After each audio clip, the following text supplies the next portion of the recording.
Since the update, aquatic building underwater is basically like a thing you gotta do, okay? It's like a pilgrimage in Minecraft. One day, you gotta get down there and build something under the sea. And there is some really cool techniques that you can use in order to pull this off. So let's head underwater and let me give you a few tips that you should keep in mind if you start a build under the sea. So here we are inside of Minecraft. This is my Minecraft realm, and I have built a little area under the water for us to explore and have some fun. And this brings me to our first tip, which I'm gonna do a lot of this in survival just to kind of show you that this is all easy to do in survival mode without being in creative and just floating around all the time. And the first technique that I would suggest to you guys is to use bubble columns somewhere in your build. Especially if you're underwater for a long amount of time, these bubble columns are fantastic because they can give you extra oxygen. The bubbles not only will either push you to the top of the surface quickly so you don't have to actually swim all the way over there, and obviously using sprint will help you move faster, but they can also pull you down and give you that oxygen, sweet oxygen. Oh my gosh. And be aware that yes, there are meanies under the water, and I probably need some armor on if I'm going to deal with them. I am going to give myself some food and another weapon just in case this happens again. But as you can see, my little hidey hole here actually used soul sand instead of the magma cubes. Both of these can be achieved and acquired. That's the word I wanted. They can both be got in the nether, and the magma will pull you down and the soul sand will push you up. You've got to be kidding me. Where the heck is this guy? What the heck? Oh my Lanta. Really, what you need to deal with these guys is a shield because their tridents are so powerful. Be aware that drowned will spawn constantly if there are normal zombies around, and also if there happen to be ocean ruins around, they will also spawn, as well as if there's just darkness in the water. It's taken me forever to get through this tip, but basically use bubble columns to your advantage so that you can catch a breath under the water. If you are on a magma cube sort of situation thing here, make sure you hold down shift whenever you get on it. Otherwise you will take that fire damage. So can I not? There we go. There we go. And I'm just normally walking. If you hold down shift, you don't take any damage. Now that's not true with the soul sand. There's no way to stop the acceleration up to the surface. So you could create little air pockets for yourself until you are able to, you know, make something a little bit better, which we're about ready to get to.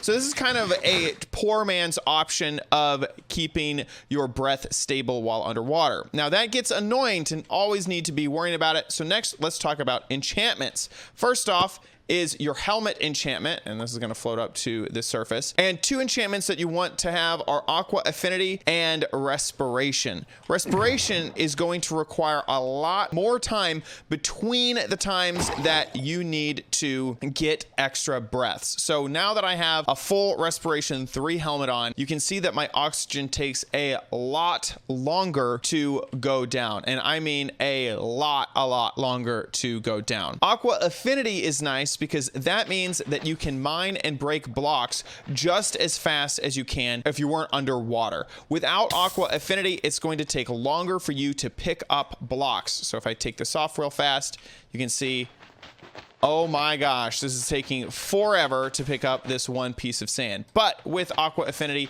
it breaks just like a normal block would. The other thing that I would suggest that you have before you start building underwater is depth strider 3. That is all that is on these boots, because that means that once you're actually on the ground, you can walk like normal, like you would in the overworld. So you can sprint when you swim, but also if you're just walking around, it's not going to bother you that you are underwater, and it makes life a whole lot easier. So that's really what you need before you start building. Now let's get into a few building tips. And the big one is sea pickles. You are going to want to harvest a ton of sea pickles. Remember that you can get sea pickles from bone mealing on top of coral. So if you find coral, put it underwater, bone meal it, and you have a chance for some sea pickles to spawn. Keep in mind that that also needs to be done on top of coral. If I just bone meal this single sea pickle here, it's never going to grow up. You need to always do that on top of coral. So you need to find some coral underwater, harvest a little bit of it, bring it back to your base, and have basically a sea pickle farm in order to get more sea pickles. Sea pickles are awesome because they add light under the water. The more sea pickles you have, the more light that you get. So even up here, you can kind of see this extra light up here. That's because I have added sea pickles, and of course we're also getting a little bit closer to the surface here, but mostly it is all of these sea pickles that you kind of hide within your build to add that extra bit of light. But if you want to really take all of this to the extreme, what you have to have is conduit and conduit power. Let's just see, this is what everything is without it. We're going to hit this thing right here. It is activated, and bam! Now that we have the conduit power, everything is way brighter. It's basically full bright, but for the ocean. And you can see that we're on that last little bit of oxygen that will not go down because conduit power gives us water breathing, and it gives us basically night vision for under the water. So having a conduit is going to be absolutely key if you are going to build underwater. This is what a conduit looks like. How do you make one? Well, first you have to find a heart of the sea. Those are found inside of treasure chests. So you need to find a shipwreck. Inside of a shipwreck, there'll be a chance that there is a treasure map. Follow that treasure map to a treasure chest. Inside of a treasure chest, there will be the heart of the sea. Heart of the sea, you surround with these guys, nautilus shells in a 3x3 crafting table, and that will give you a conduit. That conduit is a block that you place down inside of prismarine. So you need to have some type of prismarine. What I normally do early game to get prismarine is you find an ocean monument, and instead of defeating all the Elder Guardians, all you do is create a little block up for yourself and bring a lot of milk and constantly drink away the mining fatigue so that you can harvest a whole bunch of prismarine, and then just put the prismarine in this type of formation where you have a ring of prismarine it's a 5x5 ring, but really it's a 3 inner. So just remember that this conduit needs the block for the conduit and a space around it, and then make rings in all 3 dimensions around that conduit, and you'll have full conduit power. That will allow you to swim and to have as much distance for that conduit power to achieve. And that doesn't go away. That's something that you don't, as long as you're near the conduit, it is activated. So you don't have to keep feeding it with more materials or anything like that.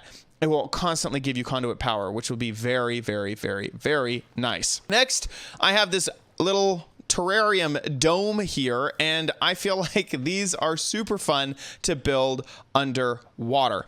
And I used an external tool in order to pull this off. I used plots.co.uk, and that will help me create this sphere. That's what helped me create this this glass sphere right here. So if you want to create your own glass sphere, you can. And then I just filled it with whatever the heck I wanted. I ended up filling it with there's some foxes over here that are chilling out. These are tame foxes. And I also have a horse. Did you know that you can actually take a horse underwater? That's right. You can ride your horse underwater, and it will act just like a normal horse, going up blocks, allowing me to fight this drowned right here. Get out of here, drowned. And it will allow me to move faster underwater. This horse has to be a skeleton horse. The one issue with this horse is that he kind of takes a little while to hit the ground, but once he finally does, then you can move around like normal. So if you ever go up blocks, you need to take a little while to come back down blocks and die.